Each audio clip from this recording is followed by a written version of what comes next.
It may not look like it, but the Chevy Camaro has gone through a major transformation. It's lighter, quieter, slimmer, and more comfortable.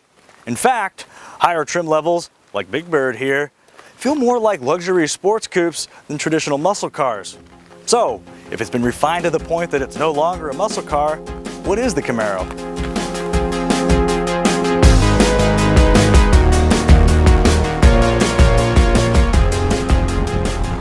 That depends on your definition of a muscle car. If you believe a modern muscle car needs only to look the part, then the latest Camaro certainly fits the bill. It should come as no surprise then that given the success of its predecessor, the redesigned Camaro bears a strong resemblance to the outgoing model, until you look past the sheet metal. Utilizing a more sophisticated platform adapted from the Cadillac ATS and CTS has tidied up the Camaro's exterior dimensions while cutting weight by nearly 200 pounds. The primary dynamic goal for this generation Camaro was to impart a feeling of lightweight to the driver. And by feeling, we mean the qualities that stretch well beyond just a lighter curb weight. Everything about the driving experience feels tighter. It's a smaller diameter steering wheel, quicker steering ratio, quicker turn-in, and there's virtually no dead space in the brake pedal. So while it may not be a true lightweight sports car, it certainly feels like one. When the lateral G's subside, the Camaro transitions into a comfortable cruiser. The ride is a bit firm even on 4 and 6 cylinder models, but it's not like it's going to knock a filling out.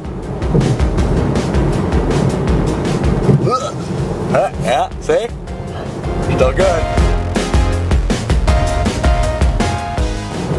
And then there's the matter of noise suppression. Now, believe it or not, and I've been known to lie, but the Camaro V6, at least according to our testing, is quite a bit quieter than that than a BMW 435i. And now, powertrains.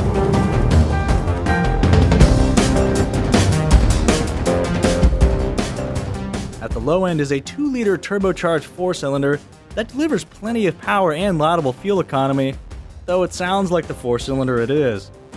The mid-level 3.6-liter V6 is our engine of choice for its seamless power curve, respectable fuel efficiency, and unexpectedly vicious exhaust note, particularly during full-throttle gear changes.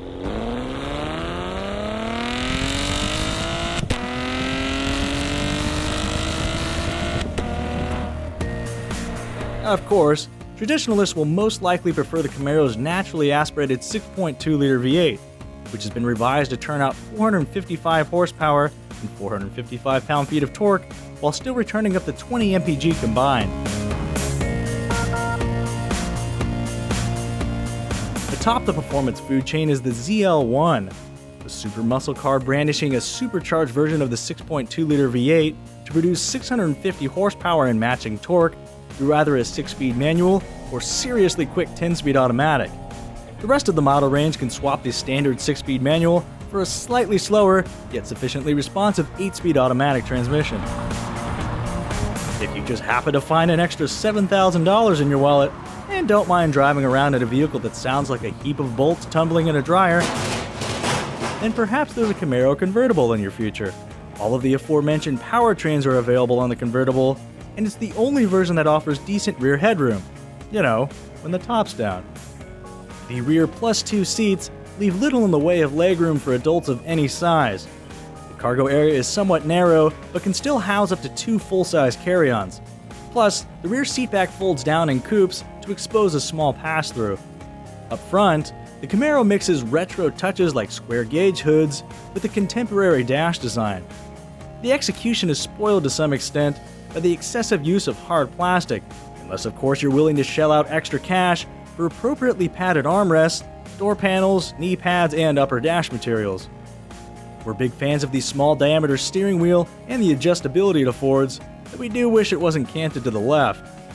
Those with sensitive spines should also note that, unlike the Mustang and Challenger, the Camaro's front seats do not offer adjustable lumbar support. And as you might expect, outward visibility is limited in every direction, including forward. Along with the Dodge Challenger, pricing begins right around $28,000 including destination fees. The Ford Mustang starts closer to $25,500, but its standard equipment roster pales in comparison to that of the Camaro. Expect to add about $1,500 to the bottom line for V6 power, $9,000 for the V8, and another $1,500 if you want an automatic transmission. Nevertheless, base model buyers will still drive away with standards like passive entry with push-button start, an 8-way power driver's seat, 8 airbags, 18-inch alloys, multiple drive modes, an electronic parking brake, a backup camera, and Chevrolet's well-sorted MyLink infotainment system composed of a 7-inch capacitive touchscreen, 2 USB ports, and Apple CarPlay and Android Auto integration. Throw caution to the wind, and you'll land premium goodies like a full-color head-up display, a great-sounding 9-speaker audio system by Bose, ambient interior lighting with all the colors in the rainbow, a larger 8-inch touchscreen with embedded navigation, HID headlights, and due to visibility concerns, a highly recommended blind spot monitoring system with rear cross traffic alert.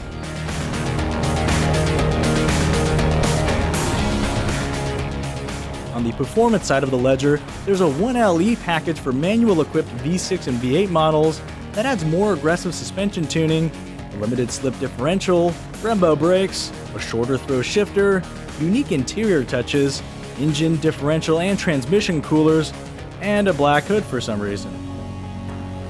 Although it still looks like a modern muscle car, the rest of the Chevy Camaro has morphed into a genuine sports coupe, and in our opinion, it's better than ever for it.